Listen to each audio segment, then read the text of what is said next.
پچھلی امتوں پر جو عذابات آئے تھے ان میں سے چند میں آپ کے سامنے رکھوں۔ موسیٰ علیہ السلام کی قوم پر، یعنی اس میں بنی اسرائیلی تھے، عذابات کیسے کیسے آئے پہلے سنیں۔ اللہ تعالیٰ فرماتا ہے فَأَرْسَلْنَا عَلَيْهِمُ الطُّوفَانَ وَالْجَرَادَ وَالْقُمَّلَ وَالضَّفَادِعَ وَالدَّمَ آیَاتٍ مُفَصَّلَاتٍ۔ 5 قسم کے عذابات آئے۔ وہ نافرمانی کرتے تھے، عذاب آتا تھا۔ آپ کو میں بتاؤں کہ اللہ نے ان کو نعمتیں بھی بے حساب دیں۔ بنی اسرائیل کو جو نعمتیں تھی، پتہ ہے کہ جب وہ چلتے تھے تو آسمان کا ایک ٹکڑا سایہ بن کر کے چلتا تھا کہ انہیں دھوپ نہ لگے۔ ان کے ناخن بڑھتے تو خود سے نیت کر لیں تو صاف ہو جاتے۔ کپڑے اگر میلے ہوں تو صبح سو کر اٹھیں کپڑے صاف ہو چکے ہوتے۔ کوئی محنت کرنی نہیں تھی۔ اور کھانا بھی کیا جنت سے اترتا تھا، من و سلوا، جنت کا کھانا اترتا تھا۔ فکر کس چیز کی تھی؟ ٹینشن کیا تھا؟ نہ کمانا ہے نہ محنت کرنا ہے۔ لیکن باوجود اس کے وہ قوم بڑی نافرمان تھی۔ اللہ تبارک و تعالیٰ کے احکام کو ٹالنا، رد و بدل کرنا ان کی عادتیں تھیں۔ جیسے کہ اللہ تبارک و تعالیٰ نے اس قوم پر سنیچر کے دن شکار کرنا حرام فرما دیا۔ سنیچر کے دن وہ لوگ شکار نہیں کر سکتے تھے۔ تو یہ قوم کیا کرتی؟ چالاکی کرتی۔ مچھلی شکار کرنے کی عادت تھی تو جمعہ کو ہی جا کر کے جال لگا دیتے تھے اور اتوار کو جا کر کے جال لے آتے تھے، جس میں پھنسی ہوئی مچھلیاں سنیچر کو پھنستی تھیں۔ پھر وہ کہتے نہیں ہم نے تو سنیچر کو شکار ہی نہیں کیا، ہم جمعہ کو جال لگائے تھے اور سنڈے کو نکال لائے ہیں۔ انہی لوگوں کے یہ جو ہیلے بہانے ہیں آج بھی ہماری قوم میں زکوٰۃ دینے کے لیے کچھ کرتے ہیں۔ زکوٰۃ نکالنے کے لیے جب بھاری پڑتا ہے تو ایسے ہی جمعہ سنیچر اور اتوار والے فلسفے پہ کچھ لوگ عمل کرتے ہیں کہ میری زکوٰۃ اس کو دے دیا، اس نے اس کو دے دیا، واپس پلٹ کر کے ادھر ہی آ گئی، میں ہی غریب ہوں۔ تم اگر ہیلے بہانے کرو گے کس کے ساتھ؟ اللہ کے ساتھ۔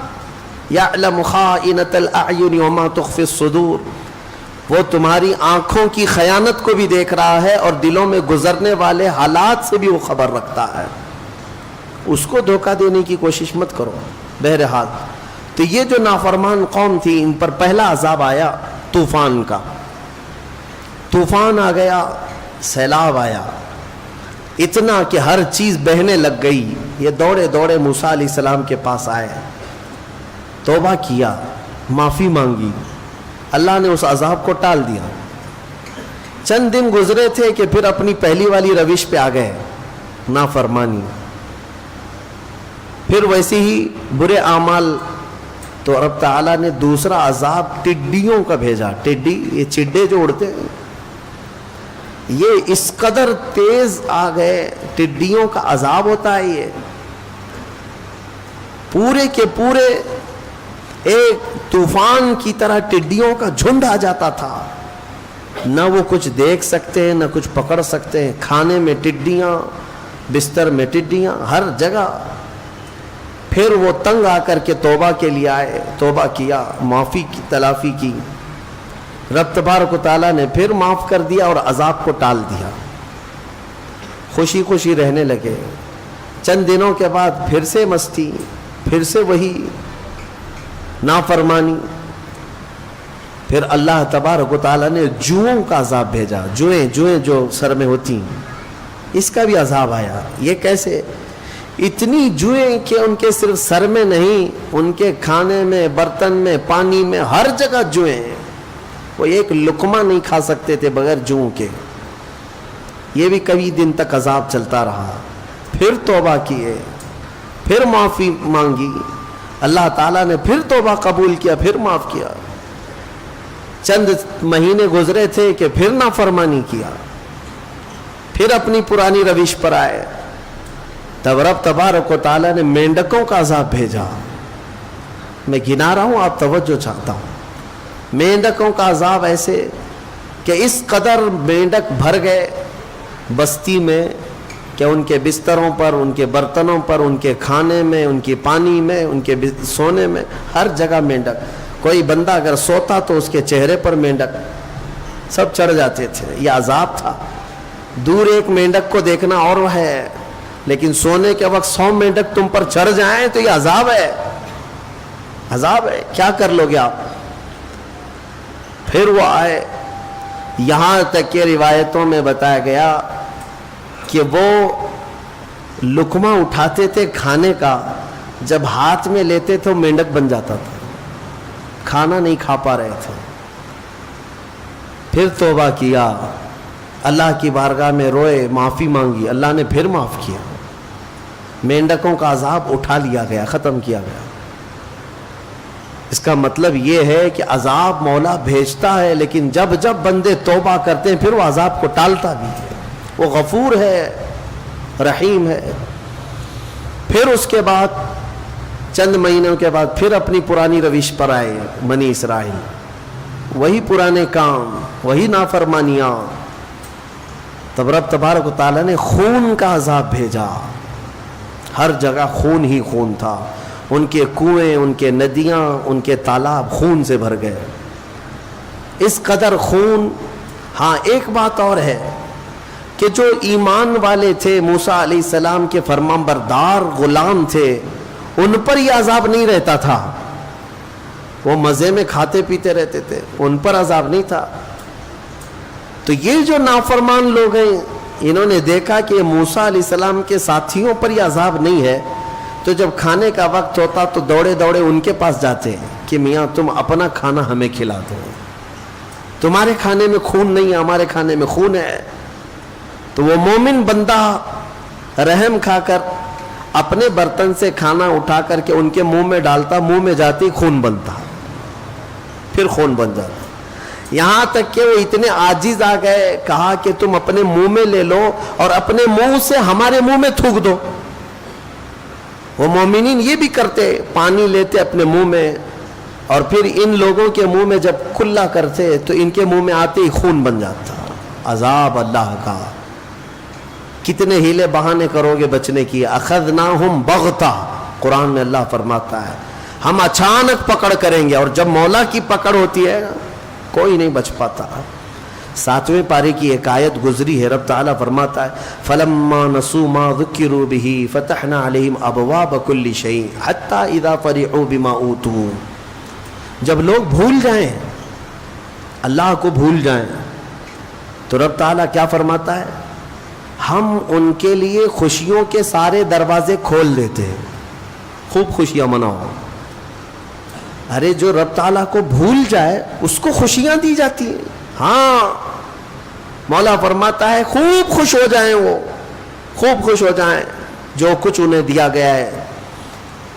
پھر اللہ فرماتا ہے اخذناہم بغتہ فاذا ہم مبلسون. ایک دن ہم اچانک پکڑ کریں گے، پھر وہ سارے ان کے منصوبے دھرے کے دھرے رہ جائیں گے، کچھ نہیں کر سکے گے. تو بہت زیادہ عیاشی کرنے والے اگر یہ سمجھتے ہیں کہ ہم صحیح چل رہے ہیں، دیکھو نماز نہیں پڑھتے پھر بھی ہمارے پاس مال ہی مال ہے، ہم روزہ نہیں رکھتے پھر بھی ہمارے پاس جائیداد ہی جائیداد ہے، تم خام خیالی میں ہو، اللہ نے تمہیں ڈھیل دی ہے. جب بندہ رب تعالیٰ کو بھول جائے تو اللہ پوری دنیا کھول دیتا ہے اس کے لیے. خوشیاں منا لے، کیونکہ اب آخرت میں اس کا حصہ نہیں ہے. جو کچھ موج کرنا ہے، مستی کرنا ہے کر لے، پھر اللہ تعالیٰ کی پکڑ آئے گی. تو عذاب جو ہے رب تبارک و تعالیٰ کا یہ بہت سخت ہے. جو اس میں گرفتار ہوا اسے کوئی نہیں بچاتا، اسے کوئی نہیں بچاتا. ایک بات یہ بھی میں بتا دوں کہ اللہ تبارک و تعالیٰ کے یہ عذابات جو آتے رہے، کئی مختلف قسم کے عذابات ہیں. ابھی یہ 5 تو میں نے بتایا. ایک طوفان آیا، پھر اس کے بعد ٹڈیوں کا عذاب آیا، پھر جوؤں کا عذاب آیا، پھر مینڈکوں کا عذاب آیا، پھر اس کے بعد خون کا عذاب آیا. یہ ایک ہی قوم پر الگ الگ قسم کے عذاب آتا ہے. باقی دوسری قوموں پر جو عذاب آتا ہے، شعیب علیہ السلام کی قوم وہ ناپ تول میں کمی کرتے تھے.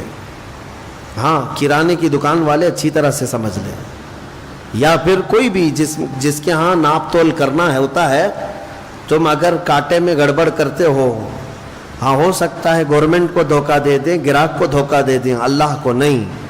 اور اللہ کو یہ سخت ناپسند چیز ہے. ناپ تول میں کمی کرنا اللہ کو سب سے زیادہ ناپسند ہے. ناپ تول کا مطلب صرف اور صرف یہ وزن کرنے والے گیہوں چاول شکر ہی نہیں، دودھ بھی آیا اسی میں، تیل بھی آیا اسی میں، ناپنے والی چیز بھی، تولنے والی چیز بھی. اور شعیب علیہ السلام کی قوم اس بلا میں گرفتار تھی. ہزار انہیں سمجھایا گیا لیکن وہ باز نہیں آتے تھے. تو جانتے ہیں ان کو گھمنڈ کس بات کا تھا؟ وہ قوم حضرت شعیب علیہ السلام کے ڈرانے پر بھی یہ کہتی تھی کہ ہمیں کچھ ہوتا نہیں ہے، ہمیں کچھ نہیں ہوگا. اور انہوں نے جانتے پہاڑوں کو تراش تراش کر کے گھر بنا لیے تھے، پتھر کے پہاڑوں کو، اور اس کے اندر رہتے تھے. نہ بجلیاں اس پر اثر کرتی ہیں پہاڑ کے پتھروں پر، نہ طوفان کچھ کر پاتا، کچھ نہیں ہوتا. آج بھی وہ پہاڑ موجود ہیں. حضرت صالح علیہ السلام کی قوم کی خصوصیت قرآن میں یہ فرمائی گئی کہ وہ لوگ پہاڑوں کو تراش تراش کر کے گھر بناتے تھے. ڈیزائن ایک سے ایک پہاڑ ایک خاندان کا، فری میں ملتے تھے پہاڑ. تو آج تک اگر وہ پہاڑ تراشے ہوئے موجود ہیں تو اس زمانے میں کتنے مضبوط رہے ہوں گے. تو انہیں اس بات کا گھمنڈ تھا کہ ہم سب سے مضبوط گھروں میں ہیں، کیا کر لو گے ہمارا. اللہ کے نبی ڈراتے تھے. اچھا، اس قوم کو یہ معلوم تھا کہ نوح علیہ السلام کی قوم پر جو عذاب آیا تھا وہ سیلاب آیا تھا، پانی آیا تھا. اگر ویسا عذاب آئے تب بھی ہمارا کچھ نہیں ہوگا، ہم پہاڑوں میں رہتے ہیں. اور دوسرے حضرت لوط علیہ السلام کی قوم پر عذاب آیا تھا، پتھروں کی بارش کی گئی تھی، نوکیلے پتھر برسائے گئے تھے. تو یہ شعیب علیہ السلام کی قوم یہ سمجھتی تھی کہ اگر وہ عذاب بھی آیا تب بھی ہمارا کچھ نہیں ہوگا. نوکیلے پتھر ہزار برسیں پہاڑوں پر کچھ نہیں ہوگا، وہ پہاڑ ٹوٹنے والے نہیں ہیں. ان کو اس بات کا بھی گھمنڈ تھا. اچھا، اور ایک چیز، پچھلی قوم پر ایک عذاب اور بھی آیا تھا، ہوا کا عذاب، کہ ہوا اتنی تیز چلتی کہ چھتیں اکھاڑ لے جاتی تھی، گھر کے گھر اجڑ جاتے تھے. تو شعیب علیہ السلام کی قوم کو یہ بھی گھمنڈ تھا کہ اگر ہوا کا عذاب بھی آیا تب بھی ہمارے پہاڑ اڑا نہیں سکے گی ہوا، اتنے مضبوط ہیں.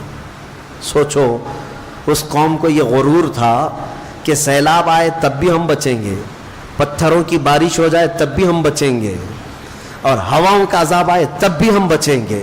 لیکن مولا تعالیٰ نے ان کے غرور کو توڑنے کے لیے کیا عذاب بھیجا.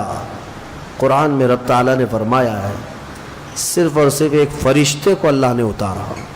ایک فرشتہ اترا، جبرائیل علیہ السلام آئے، اور انہوں نے صرف اور صرف زمین پر کھڑے ہو کر کے اپنی آواز بلند کی، چیخ ماری.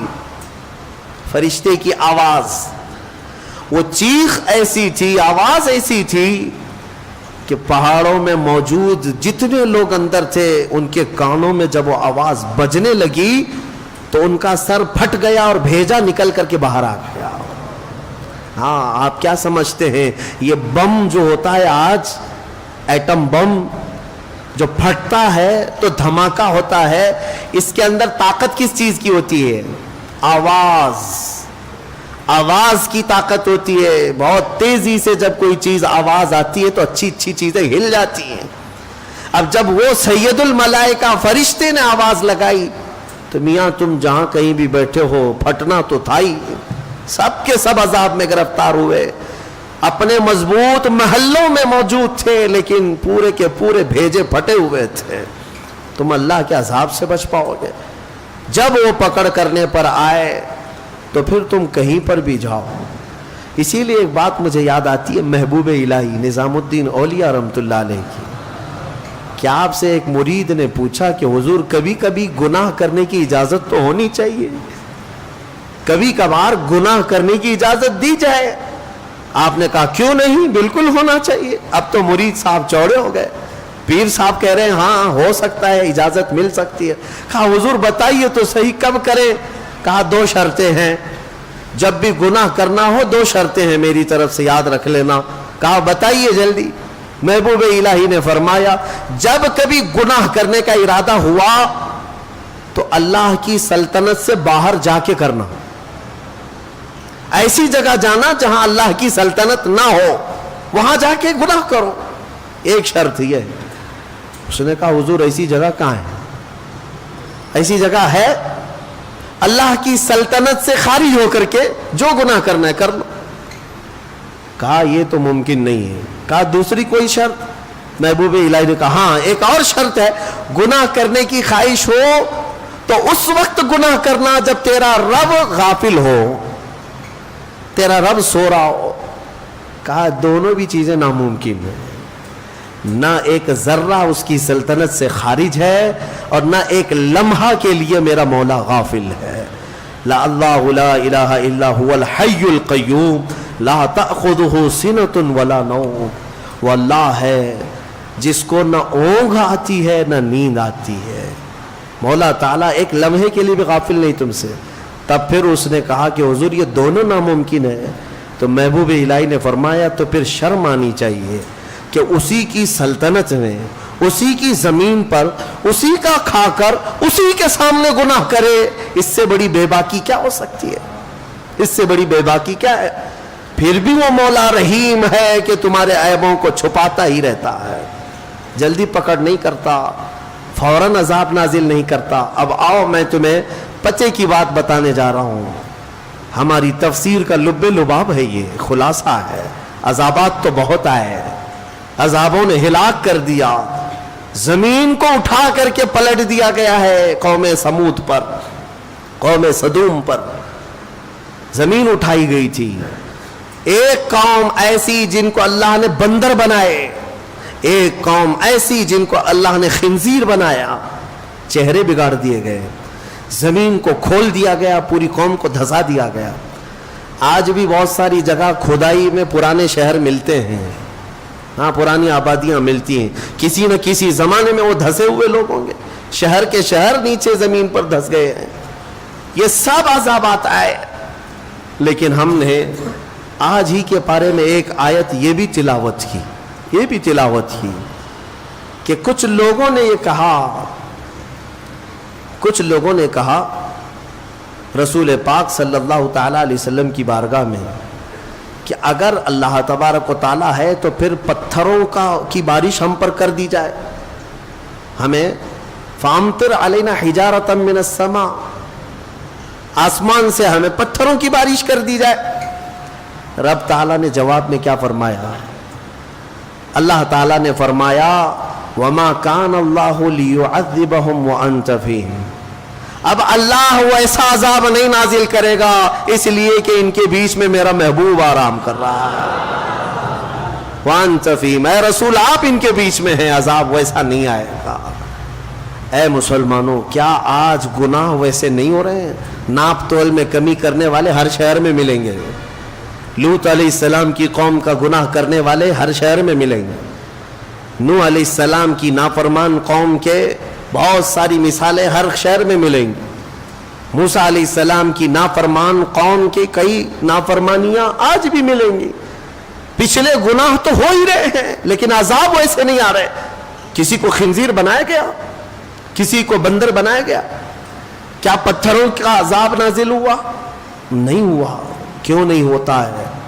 اس لیے کہ قرآن کہتا ہے ویسا عذاب اب نہیں آئے گا، اس لیے کہ اللہ کا رسول ان کے درمیان آرام فرمایا، محبوب کائنات ہے۔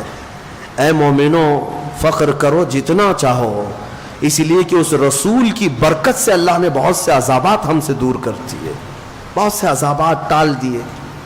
یہ رسول کریم صلی اللہ علیہ وسلم کی برکت صرف مومنوں کے لیے نہیں، یہاں پر موجود دنیا میں کافر، مشرک، مرتد، ملحد جتنی قومیں ہیں سب بچے ہوئے ہیں رسول پاک کی وجہ سے، سب بچے ہوئے ہیں میرے مصطفیٰ کی وجہ سے۔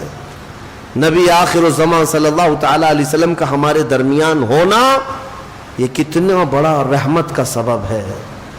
اے میرے عزیزو، اس لیے میں کہتا ہوں کہ کم از کم تمہیں اگر اپنی ویلیو معلوم ہو جائے نا، تمہیں اپنی حیثیت معلوم ہو جائے کہ تم کون ہو، تو پھر ادھر ادھر منہ کبھی نہیں مارو گے، ادھر ادھر ہاتھ کبھی نہیں پھیلاؤ گے۔ اس کے نگر ڈگر دیکھو گی بھی نہیں، کیونکہ تمہاری حیثیت کیا ہے تمہیں پتہ چل جائے. تمہیں اندازہ بھی نہیں ہے کہ اللہ نے تمہیں کون سی قوم میں پیدا کیا. اے عزیز مسلمانوں، اللہ نے اس امت میں پیدا کیا تمہیں جس میں پیدا ہونے کی تمنا پچھلے نبی بھی کیا کرتے تھے. بنی اسرائیل کے انبیاء دعا کرتے تھے.